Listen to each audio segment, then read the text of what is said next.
Good afternoon, sir. My name is Maria Alea Pisuva, and my group mates are. Francesca Mina. And Marvin Manigdao. And our system is named Student Attendance Sheet. And yung purpose naman po nito is. To monitor the attendance of the student. So, tools naman po ang technologies na ginamit namin. Gumamit po kami ng NetBeans, MySQL, and MySQL Workbench. Tapos po, gumamit din po kami ng connection. And yung class niya po is DBC connection. Ito po naka-flash sa screen. So, package stud info. Dyan po yung package ko sa makikita yung file na to, yung DBC connection. Tapos ito po mga import naman na to is nandyan sila para makonect yung mga kailangan na Java classes sa MySQL natin. Tapos yung class po, public class, DBC connection. Tapos yung database credentials, URL, user, password, yung username, tapos yung password po ng database. Tapos dito naman po sa mga code na to, i-attempt niya pong i-connect sa MySQL natin using yung mga database credentials natin, yung URL, user, and password. Pag po nag-success, yung ipiprint niya is connection established successfully. Tapos pag nag-fail naman po, connection failed, tapos yung i-get message.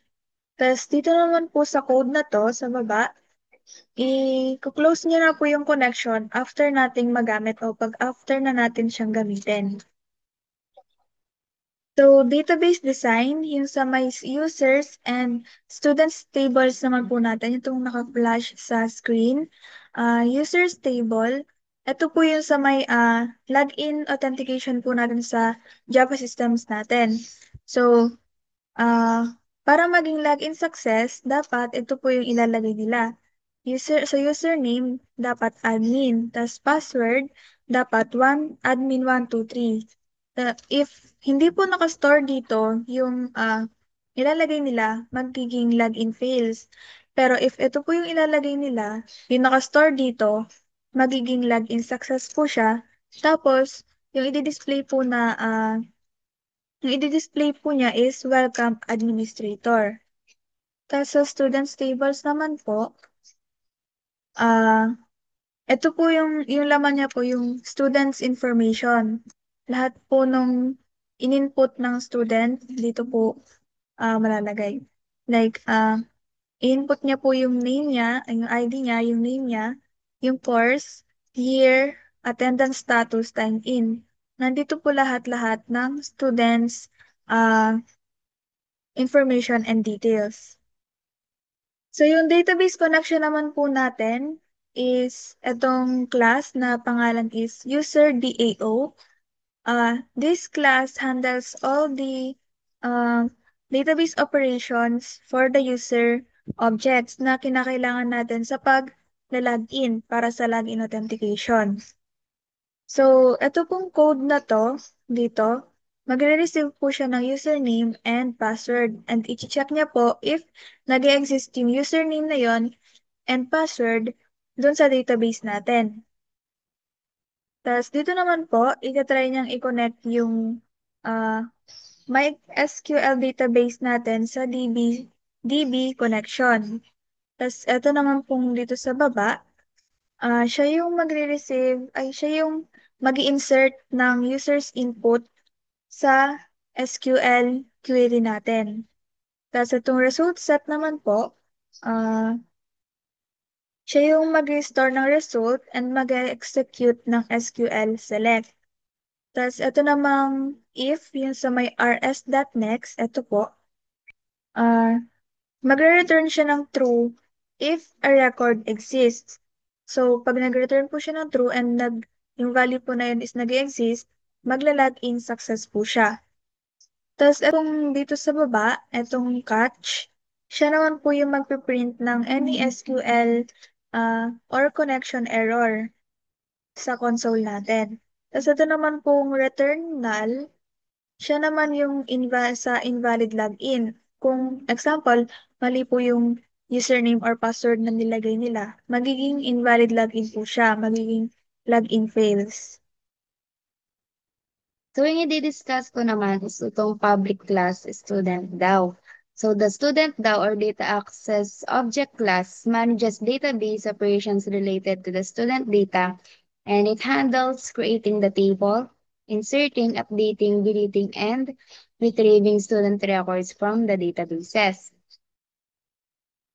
So, yung constructor na public class student DAO ay ang constructor ay yung first part ng class na tumatakbo kapag gumawa ka ng bagong student daw object.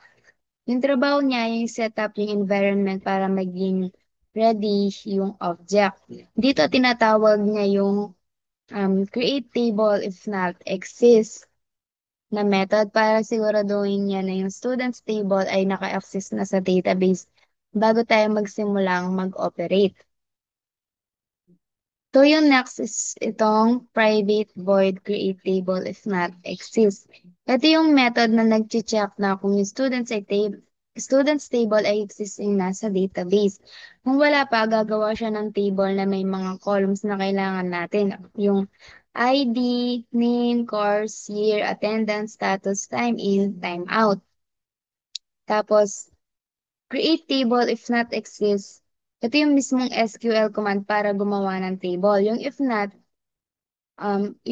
exists ay para siguraduhin na gagawa lang ng table kung wala pa. Tapos yung ID int auto increment primary key. Ito yung ID column na automatic na nag-i-increment. Na 1, 2, 3, ganun, etc. Tapos ginagamit na primary key para unique yung bawat record. Tapos next naman is yung varchar. Varchar not null. Ito yung name column na nagtatago ng pangalan ng student. Varchar 100 means text na may maximum na 100 characters at not null means kailangan laging may value. Tapos yung course, varchar 100 not null, ito yung course column na nagtatago ng kurso ng student.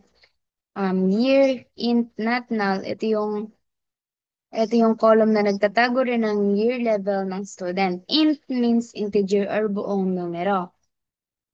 Attendance status, ito yung attendance status na column na nagtatago rin ng status ng attendance ng student. Tapos yung time in varchar, ito yung time in column na nagtatago rin ng oras ng pagpasok ng student. Ganon din yung sa time out. And then, dito naman tayo sa try connection con equals dbc connection dot get connection. Ito yung try with resources na sinusigurado na yung database connection ay may sasarap pagkatapos gamitin. And then, statement. Hindi, ito pala. Statement. Gumagawa ng statement object para makapag-execute ng SQL query. And ito naman yung statement that execute SQL. Ito yung nagpapatakbo ng SQL query para gumawa ng table. In this catch block, SQL exception, ito yung kung may error sa paggawa ng table, mahuhulid dito at ipiprint yung error ng message. So, dito sa method na to, create table if not exist, gumagawa tayo ng SQL query para gumawa ng students table, yung create table if not exist command. Sinusigurado niya na gagawa lang ng table kung wala pa. Meron tayong mga columns tulad ng ID na automatic na nag-i-increment. Tapos yung name, course year, attendance, status, time in, time out. Gumagawa din tayo ng try catch para i-handle yung mga possible errors habang ginagawa yung table. So dito naman, yung next naman is yung public list students, get all students. So ito yung method na kumukuha ng lahat ng estudyante mula sa database at sinisave sa isang list. Ganito naman yung paggawa ng list. list student list, and new array list is gumagawa ng bagong list na kung saan ilalagay yung student. Ayan, string SQL select ID, name, course year, attendance, status, time in, time out from students, order by ID. And then, yung SQL query naman, string SQL, yung dito pa lang pala siya, yung select ID, name, course, etc. Ito yung SQL command para kunin lahat ng columns mula sa students table. Yung order by ID ay para ayusin yung pagkakasunod-sunod ng mga estudyante based sa kanilang ID. And dito naman ulit tayo sa try catch block. Yung try connection on dbc connection dot get connection. Ito yung try with resources na sinasigurado na yung database connection ay may isasara pagkatapos gamitin tulad nga nung dito sa part na to. Private void create table if not exists. So next naman is itong prepared statement, PSTMT, prepared statement. Gumagawa naman ito ng prepared statement object para ihanda yung SQL query. And result set rs pstmt.execute query. And ipinapadala yung SQL query sa database at kinukuha yung resulta. Dito naman sa while loop, ayan, itong while loop. Inuulit yung loop hanggat mayroon pang estudyante sa resulta. Yung student S equals new student, gumagawa ng bagong student object para sa bawat row sa result. Kinukuha yung data mula sa result set and for example, yung rs.getIn, ID, rs.get string name, etc. Ginagamit para ma-initialize yung student object. And yung list.add, dinadagdag yung bagong student object sa list. Yung return list naman, ito, return list, binabalik yung list ng naglalaman ng lahat ng estudyante. So, overall, ganito siya. Dito sa get all students method, kinukuha natin yung lahat ng estudyante mula sa database. Gumagawa tayo ng list para i-store yung mga estudyante. Tapos gumagamit tayo ng SQL query para kunin lahat ng columns mula sa students table. Sa loob naman ng try-catch block, gumagamit tayo ng prepared statement para ihanda yung query at result set para kunin yung result. Sa loob ng while loop, ginagawa natin yung student object para sa bawat estudyante at idinadagdag sa list. So, binabalik natin or nire-return natin yung list na naglalaman ng lahat ng student. Naman is itong public boolean insert student. Ito yung method na nagdadagdag ng bagong estudyante sa database. Yan yung SQL query, yung string SQL, insert into student's name, course, year, attendance, status, time in, time out, yan yung values. And ito yung SQL command para magdagdag ng bagong records sa student's table. Yung ito naman, yung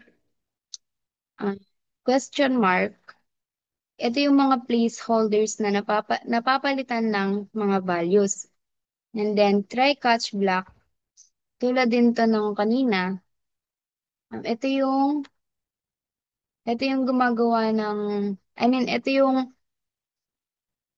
try with resources na sinasigurado na yung database connection ay may sasara pagkatapos gamitin. Prepared statement, gumagawa ng prepared statement object para ihanda yung SQL query. Prepared statement set string. Ito. S get name. Prepared statement set string 1. S.get name. Sineset yung value ng unang placeholder na question mark sa pangalan ng student. Ganon din dito sa get course, get year, get attendance status. get time in, and get time out. So, yung next naman, yung intros, prepared statement that execute update. Um, Ito yung pinapadala ng SQL query. Pinapadala yung SQL query sa database at kinukuha yung bilang ng rows na naapektuhan. And itong return rows greater than zero, binabalik na yung true kung may row na nadadagdag. Ibig sabihin, successful yung pagdadagdag at false kung wala. And yung catch block, catch SQL exception E, kung may error sa pagdagdag ng estudyante, mahuhuli dito at ibabalik yung false. So, dito sa insert students method, nagdadagdag tayo ng bagong estudyante sa database.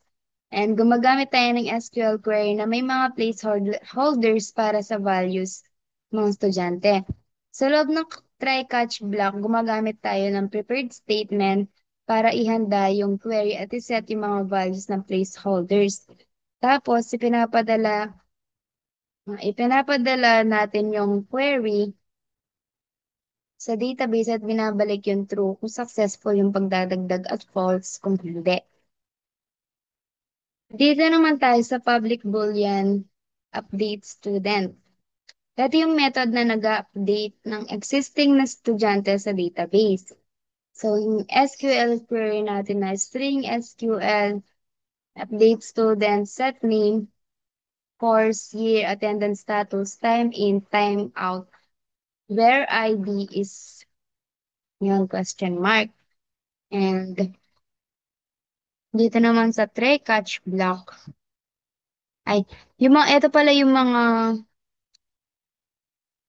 ito yung SQL command para i-update yung record sa students table. Yung question mark dito ay yung mga placeholders na papalitan ng mga values. Yung where ID ay para tukuyin or malaman kung aling estudyante yung i-update. And yung try-catch block natin, ito yung with resources na sinusigurado na yung database connection ay may isasara pagkatapos gamitin. Katulad din siya nung mga nauna. Prepared statement, PSTMT. Yan. Gumagawa ng prepared statement object para ihanda yung SQL query. Ito, yung prepared statement that sets string 1 s.getName. Sineset niya yung value ng unang placeholder sa pangalan ng estudyante. And yung pangalawa naman, sineset din yung value ng pangalawang placeholder sa kurso ng estudyante. And ganun din sa get year, get attendance status, get time in, and get time out. So, yung next naman natin, intros, prepared statement, execute, update. Pinapadala yung SQL query sa database at kinukuha yung bilang ng rows na naapektuhan. And itong return rows naman, binabalik binabalik yung binabalik ang true kung may row na-update. Ibig sabihin successful yung pag-update at false naman kung wala. And then catch SQL exception E, katulad din siya nung kanina. Kung may error sa pag-update ng estudyante, mahuli dito at ibabalik yung false. So, sa lahat, dito sa update students method, ina-update natin yung existing na estudyante sa database. Gumagamit tayo ng SQL query and gumagamit tayo ng SQL query na may mga placeholders para sa mga values ng estudyante at para tukuyin kung aling estudyante ang i-update sa loob ng try-catch block naman, gumagamit tayo ng prepared statement para ihanda yung query at iset yung mga values ng placeholders. Tapos pinapadala natin yung query sa database at binabalik ang true kung successful yung update at false kung hindi. Then the last one naman is public boolean delete statement. Ito yung method na nagdi-delete ng isang estudyante mula sa database based sa kanilang ID. Yung SQL query natin, string SQL, delete from students where ID. Ito yung SQL command na magtatanggal ng record sa student table kung saan tugma yung ID. And try catch block, um, ito yung try catch block.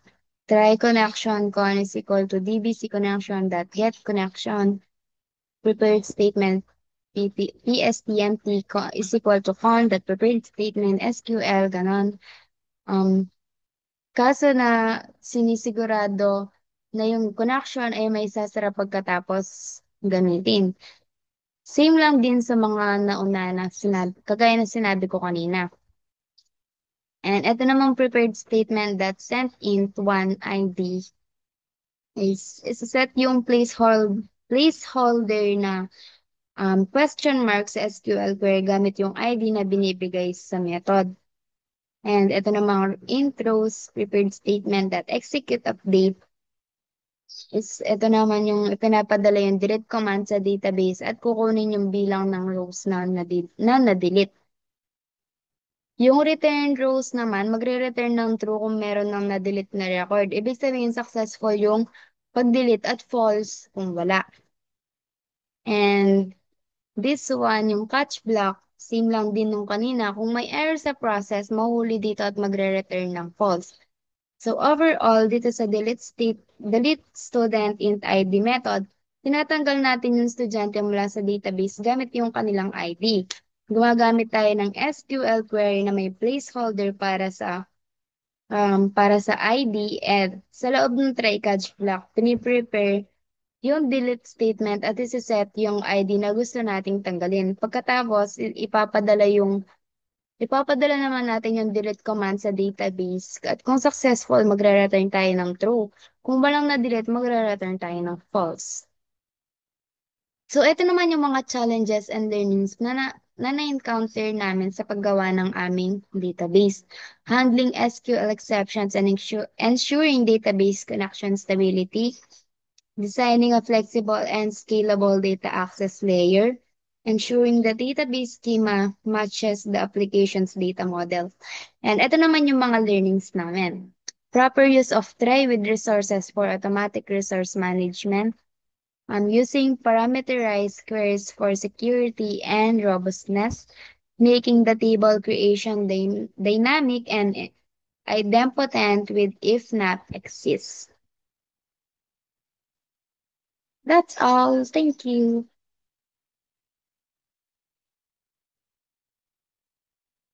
Today, I will discuss the student class, which is an essential part of the student information and attendance monitoring system. This class serves as a blueprint for creating student object and storing all the necessary about each student.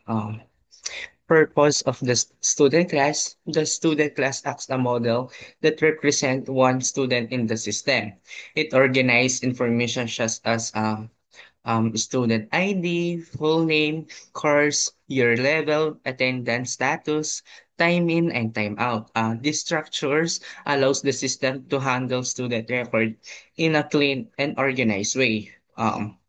Class attributes. The class contains several private fields, which means they cannot be accessed directly from outside the class. This is part of encapsulation, an important of OOP principle. The attributes are the private int ID, unique unique identifier for each student, private name, the full name of the student, yung course, ito yung the program of student and enroll in. Yung year naman guys, ito yung student or year level ng mag-fill out. Tapos yung attendance status whether the student is present or absent or late. Tapos meron tayo ding time in and time out. This attribute store all the information needed for attendance tracking. then our constructor. This is our the constructor, guys. This one. Um, um, the class include three constructor. We have default constructor, constructor with ID, and structure without ID. So in default constructor, this is ito yun. Ito yung public student. Tapos, just create an empty student object. It's useful when values will assign later. Tapos, ito naman yung hmm, ito, yan. Ito naman yung constructor with ID. Used when retrieving a student record from the database since the ID already exists. Tapos ito naman, yung pangalawa guys is ito yung um, constructor without ID. Used when creating a student new before inserting them into the database where the ID is usually auto-generated. Tapos, um, getters and setters. Each attribute has a getter and setter method. The purpose of getter and setter, yung guys, getters, nagre-retype siya ng value of a file, private field. Tapos yung setters naman, nagmo-modify po siya ng value as ng yung private field. This ensures data is protected yet is still accessible and controlled manner. For example, guys, ito yung public inget natin. Ito. Gamit ito yung getters and setters. Ang system natin ay magmamanage ng maayos. At nagpe-prevent siya ng direct modification of private field. Yung kahalagan naman ng student class, the student class is important because holds all necessary student information, make it easy to pass student data between from the database layers.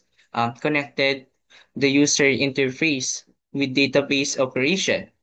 Ensure that attendance that data is organized and readable. Tapos, nagsusupport din siya ng overall structure of the attendance system. Sa madaling sabi guys, ito yung backbone of the system natin na naghahawak ng data. Naghahawak ng data. Um, to summarize the student class is well-designed model that use object-oriented programming principle. It encapsulates all the essential information about each student, provide constructor and for the creation and use the getters and setters for safe the data management. Overall, guys, it plays a critical role in maintaining data, consistency, and reliability within the attendance monitoring system. Encounter namin during the development our attendance monitoring system, we face several challenges. Una, yung understanding objective-oriented programming.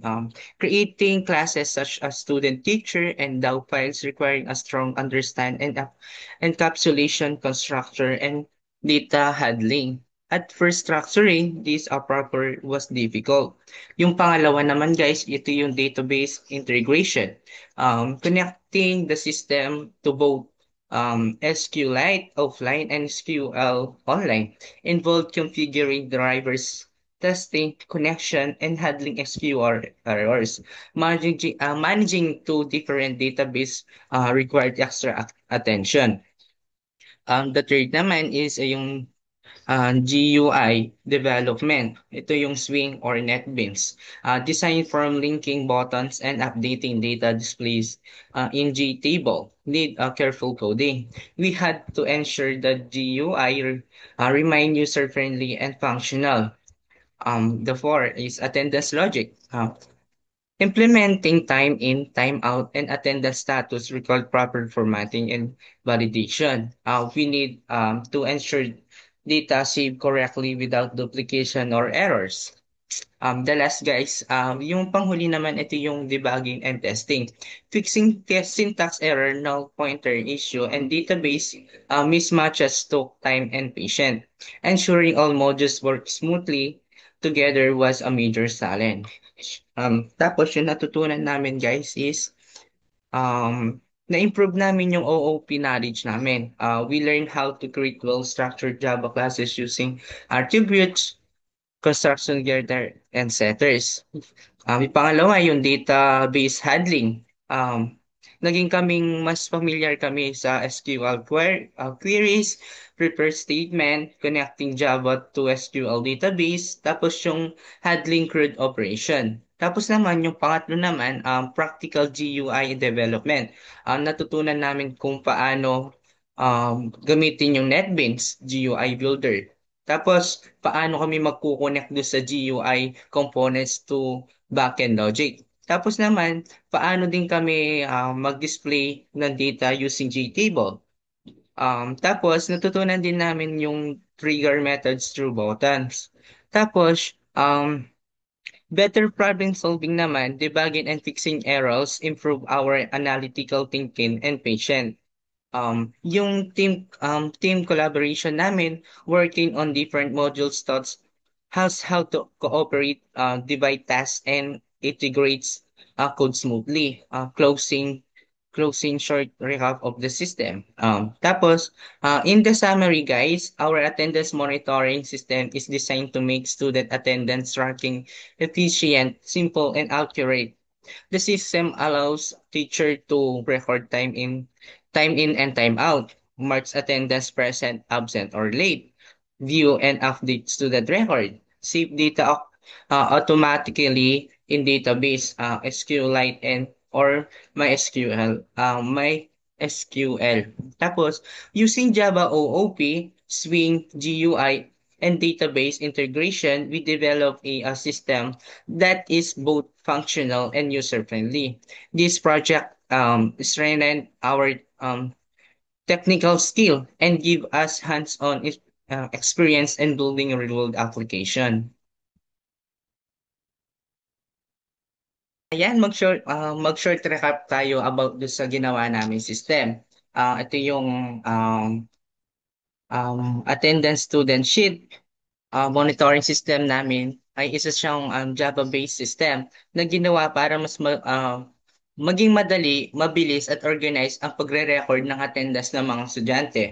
Sa system na ito guys, pwedeng gawin ng teacher ang mga sumusunod. Una, i-record ang time in, time out. Pangalawa, i-update ang attendance status tulad ng present, absent o late. Pangatlo naman, i-manage and at i-edit ang student records.